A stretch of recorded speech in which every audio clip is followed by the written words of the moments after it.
السلام عليكم ورحمة الله وبركاته. أحبتي في الله متابعين قناة تفسير الأحلام مع رانيا، هقدم لكم النهاردة تفسير رؤيا الليمون في المنام للعزباء. رؤيا الليمون الأخضر. إذا رأت العزباء الليمون الأخضر في منامها فترمز الرؤيا إلى المال والربح والرزق الحلال المبارك، كما تشير الرؤيا أيضا إلى الفرج بعد الشدة والضيق وإلى اليسر بعد العسر. إذا رأت العزباء أكل الليمون الأخضر في المنام فالرؤيا تبشرها بالفرح والسرور والبهجة وبأنها سترزق برزق وفير ومال كثير.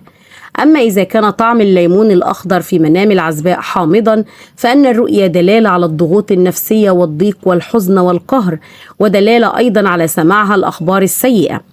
عندما ترى العزباء قطف الليمون من الشجر في المنام يدل على نيل مرادها وتحقيق رغباتها وأمنياتها.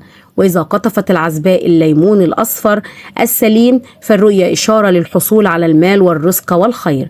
أما إذا قطفت الليمون الفاسد أو المتعفن فالرؤيا إشارة لعلاقة عاطفية فاشلة أو الشعور بالهم والنكد والحزن. إذا شربت الفتاة العزباء من عصير الليمون وكان طعمه حلوا في المنام فإن الرؤيا تشير إلى الصحة والعافية والتجديد والرزق والخير والمال. أما عصير الليمون الحامض فيشير إلى الضيق والهم والمشاكل. ترمز رؤيا شجرة الليمون في منام العزباء إلى والدها أو ولي أمرها كالأخ أو العم مثلا، فترمز إلى الاستقرار النفسي والمادي والعاطفي والعائلي وإلى المال والرزق والخير والبركة.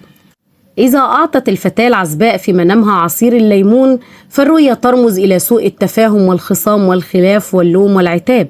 وإذا كان طعم عصير الليمون حلوا فهو إشارة للصلح أو لتقديم المساعدة.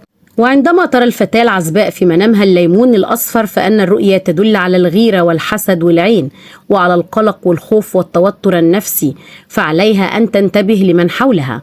وإلى هنا تنتهي حلقاتنا ونلقاكم في تفسير جديد، فلا تنسوا دعمنا دائما بالإعجاب بالفيديو والاشتراك في القناة وتفعيل الجرس ليصلكم دائما كل ما هو جديد لنا. إلى اللقاء والسلام عليكم ورحمة الله وبركاته.